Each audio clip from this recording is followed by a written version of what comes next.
AEW Grand Slam in Australia may be a big failure. At first it was supposed to be a pay-per-view. Then it turned into a Dynamite. Now it's been relegated to a Collision. But I'm going to make a grand claim right here on Fog Wrestling. And I think the AEW Women's Division is better than WWE's. Welcome back, guys, to the channel. Before we get into the Collision review and actually talk about what went down on this show, I just want to say I've enjoyed any more women's stuff I've seen on AEW than I've seen in WWE in a long time. And I mean a long time, I mean a very, very long time.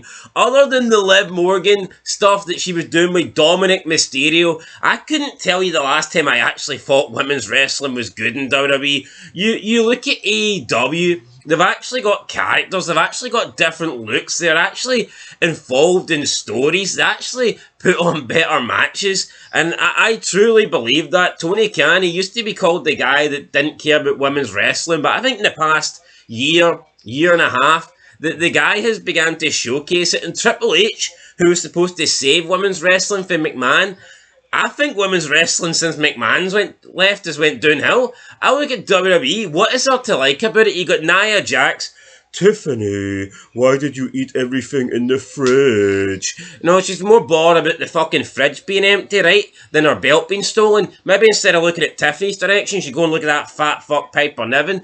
And then you've got on Raw, like the more masculine version, the more manlier version of Marilyn Manson, and people thought I was saying that to try and be funny. I'm saying it because it's fucking true. Rhea Ripley looks like Marilyn Manson with muscles gouging out of every single body part. I mean, it is what it is. No, she does. I mean, it literally is Marilyn Manson. Honestly, man, I reckon if Marilyn Manson tried to dress up as a woman, he'd look better than Rhea Ripley. I stand by that. Clip that. I don't care. Clip it. Come to terms with it. I tend to agree. Well, Rhea Ripley tries to look like a woman and looks like a man anyway, so I mean, how could he look any worse? You know, like, she's fucking... Marilyn Manson probably has a more feminine looking body than Rhea Ripley. But, you know, I mean, it is what it is.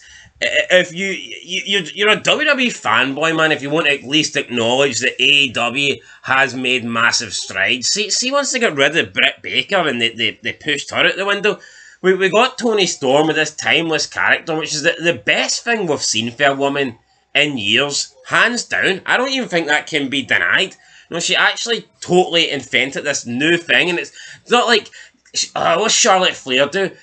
You know, give herself a new nickname. Oh, I'm the queen. Bow down. Another facelift. I mean, that's not fucking interesting, stealing all Ric Flair's stuff. What's interesting about that? You look at Toni Storm, literally created this brand new, unique character. You got Mariah May, who came in, was one of the fastest rising female stars on the independent scenes, was in Stardom or whatever, Japan, came into AEW, rose through the ranks within a year, has been world champion.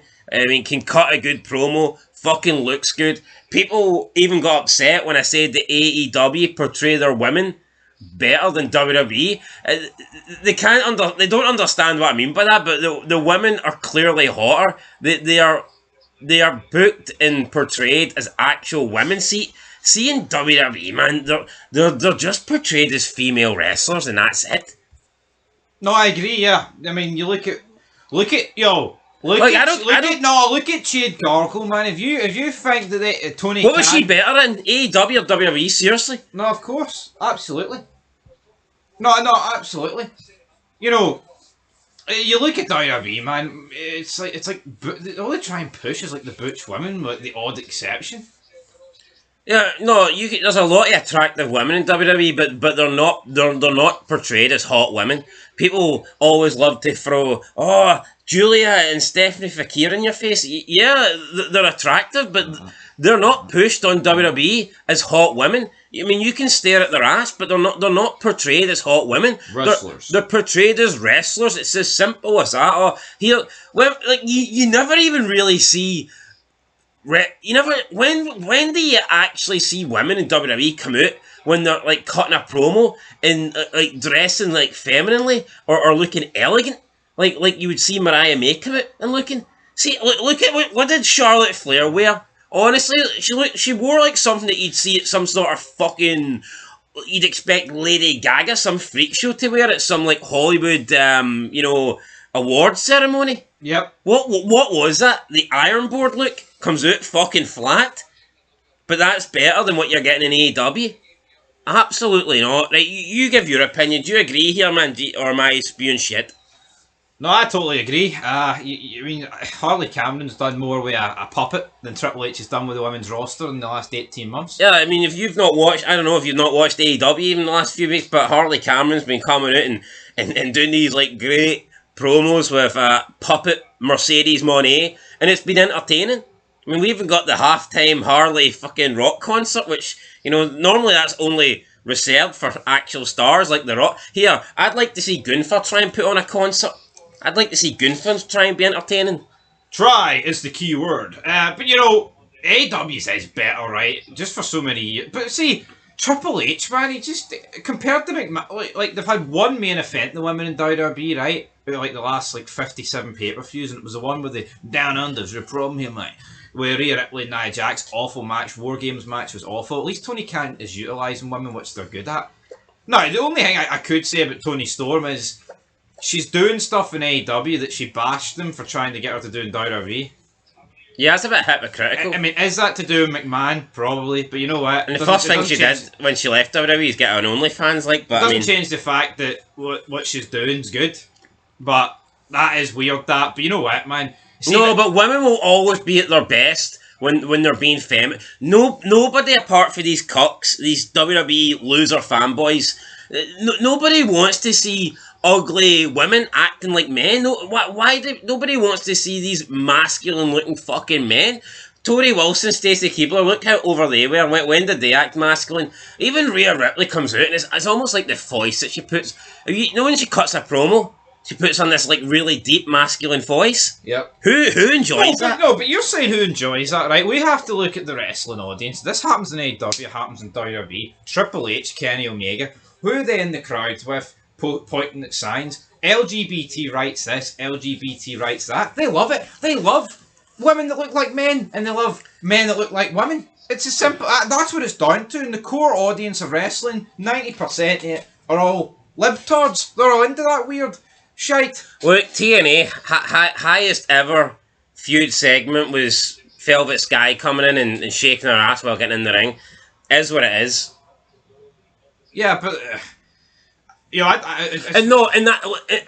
the Knockouts division, they actually, I mean, see at the time, I do think outside of that, I would say outside of the Ruthless Aggression era, the Knockouts division was by far the best we'd ever seen women's wrestling, because they did have a good mix of attractive hot women, but also them taking wrestling more serious, and you had a bunch of different characters. Everybody was different. The beautiful people were different from Gail Kim. Gail Kim was different from Awesome Kong.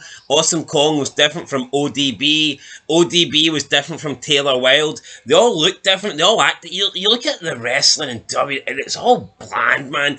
And it's not just the women, it's the men as well. But you know what? Yeah, no, I do. I think the AEW, the two main female storylines that AEW's got on right now, Toni Storm and Mariah May is obviously the main one, and then you've got Harley Cameron and Mercedes Moné. That stuff has been way more interesting than anything we're seeing. Some shite Tiffany Stratton title reign and Nia Jax comes out and you're getting the same old faces thrown in there. Plastic face Charlotte Flair wins another opportunity to go and have a match at Mania, and she's turning up at all the brands looking down at people. Oh, am I going to take your title? Nobody cares. Everybody wants you to fuck off. So, I mean, at least AEW's giving you fresh stuff, but look, rant aside, man, I genuinely do think AEW's got a better women's division. If you want to agree, disagree, we can move on with the review. I agree, but I think it's a damning indictment when something as simple as pretending to be a puppet shits on everything else apart from the main thing in AEW, which is the other two women. It's like, it just shows you that there's so lack of storylines and actual characters that someone pretending to be the other person via a puppet, Mr. Bean style, fuck's sake, is better than anything else. Yeah, well, I mean, she did say... It's not a dig, it's just the truth, though. Harley Cameron did say the most interesting you've ever been, Mercedes Moné, is with my hand up your backside, and that's I mean, that's fucking true. Anyway, opening match. It's time to bash AEW now. Opening match, 6-man triple threat tag match. Undisputed Kingdom versus Danny Garcia, Matt Menard, and Angelo Parker versus Shane Taylor Promotions. Undisputed Kingdom win. I looked at this match and you just knew they were going to win. I mean, come on. Look, Shane Taylor Promotions never win. And Daniel Garcia had Matt Menard and Angelo Parker on his team. Fucking hell, of course they were going to win. Come on, man. Come on, people. We then got match 2, Bandido versus Brian Keefe. By the way, this is more of a recap. Didn't watch all the show, only watched segments of it. So, Bandido, Brian Keefe. Bandido wins. Nobody's surprised about that. Powerhouse Hobbs challenges Big Bill to a fight on Wednesday, the A show. Up next, we had LFI taking on Ares, Alexander, Jay Alexander, and Brick Savage. So 2 Alexanders and a guy called Savage. I don't know who LFI are, so if you want to explain that, if you know who they are, then feel free to tell me. But I don't know. LFI, let's just move on, didn't see it. Sounds like an STI or something. I don't know, apparently it's some Mexican group. Orale. I guess Tony Khan's trying to push them to make up for that megastar that he lost. Oh, Penta. Oh, shit, no. Lights go out, holograms here. Holograms back. Lex and Didn't know he was away. Lex and Air's backstage with Megan Bayne. She welcomes Megan Bayne to AEW. Thunder Rosa appears, tries to sell her $200 a month Patreon so that Bayne can see her ass, but Bayne reclines, gives her the cold shoulder, walks off. Then we get the Harley Cameron halftime show, comes out, sings a few songs with Mercedes Moné. Mercedes Moné comes out, puts down Harley Cameron, calls her a loser like she's been doing all the time, steals her microphone, cuts her off. Harley then makes the dig that the best you've ever been is when I had my hand up your ass, and I mean that's actually true. She then smashes her with the microphone, and Mercedes Moné says, "That's it, you've got your match." And the crowd are chanting for Harley. The crowd are actually invested in this, and you know what?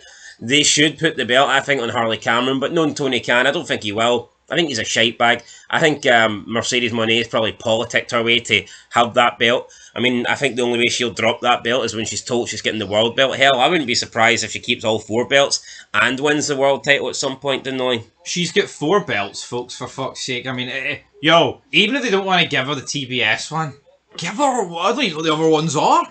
I'm just, because they're going to find out in Brisbane or wherever it is.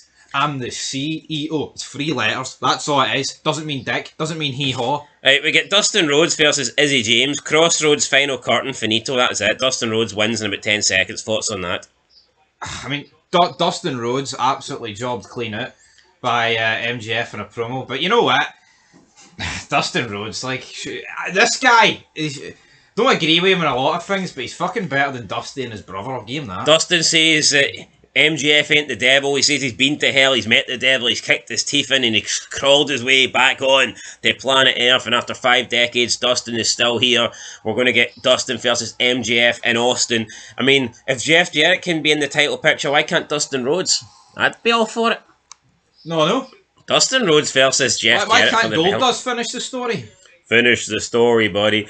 Match 5, Penelope Ford versus Thunder Rosa. Thunder Rosa wins with the Tijuana bomb. Good for her. It was alright, I guess. Megan Bayne comes out afterwards and hits an F5 on Rosa. So F5. Cool Brock seeing an Lesnar. F5, but when it's no Brock, it's not quite the same. It's like an F1. No, it is. Megan Bayne, though, is a fucking big woman. Didn't actually realise how big she was. Actually looks like a woman, though, but still pretty big. Anyway, up next we get Mariah May versus Shea Carmichael. Shea Carmichael beats her rather easily. Not a lot in it. Is what it is. She had her dress up as Toni Storm, pretending she's beating Toni Storm. After the match, Luther comes out. Luther's got a dish. Obviously, he's the butler. He's coming out with a dish. There's a cloth over the dish, so he reveals what's inside the dish, and it's a shoe. It's a bloody shoe. Watch out for the shoe. She spits on him, tries to slap him. He gracefully jumps off the apron. Then she goes to attack Shea Carmichael, who she's got to dress up as Toni Storm. But during this whole confusion, Toni Storm has actually climbed into the ring, so she's in the ring. She doesn't realise, and Toni Storm starts battering her. Goes for a pile driver on the steel steps. May retreats, and then Luther, parades Tony around on his shoulders. I can spot a heel turn here coming down under. Yeah. Is there a problem? I think there is. Could be. Is there a problem here, mate? I wasn't really making No, we go to the camera crew backstage. We've got Lance Archer and Brian Cage. They're beating up Private Party. I mean, good for them. We then get Kyle Fletcher versus Mark Briscoe. Kyle Fletcher beats a guy that looks like a meth head. You know what? I actually think Kyle Fletcher looks decent. No, he does. I thought this once he shaved his head. What I don't like is his style of matches, but here, who would have thought looking like Don Callis, but as a wrestler would have been a decent. You know what would get Kyle Fletcher moreover? See if the whole Don Callis family thing just disbanded, and you had Don Callis as a solo manager managing Kyle Fletcher. That would be better. Seeing you've got the whole Don Callis family and it's a bunch of fucking jobbers and one guy that you're trying to take serious, it doesn't work. It's like, see The Rock. The Rock couldn't be main event Mania if fucking Kamala was losing to Crash Holly. You know, you can't be great and be surrounded by, you know, people that aren't. So I would like to see Kyle Fletcher maybe break away. Also, I mean, when Paul Heyman's managing guys like Reigns and Lesnar, it's not called the fucking Paul Heyman family, is it? I know. The draw should be the star, not the fucking manager, unless you're trying to create a star. But then it's not like Don Callis, right? I like Don Callis. I liked his work in ECW, WWE, whatever, right? But he's not a star. You know, this isn't like, you know, shout out to 2003. It's not like Roddy Piper trying to put Sean O'Hare over, who's an actual star. I mean, this is just a guy. I mean, Don Callis is like a B-rate manager at the end of the day. Yeah, pretty much. So that's it, guys. We'll catch you in the next one. Till then, no rating, but we'll be back for more feuds. Peace. This is fucking mental.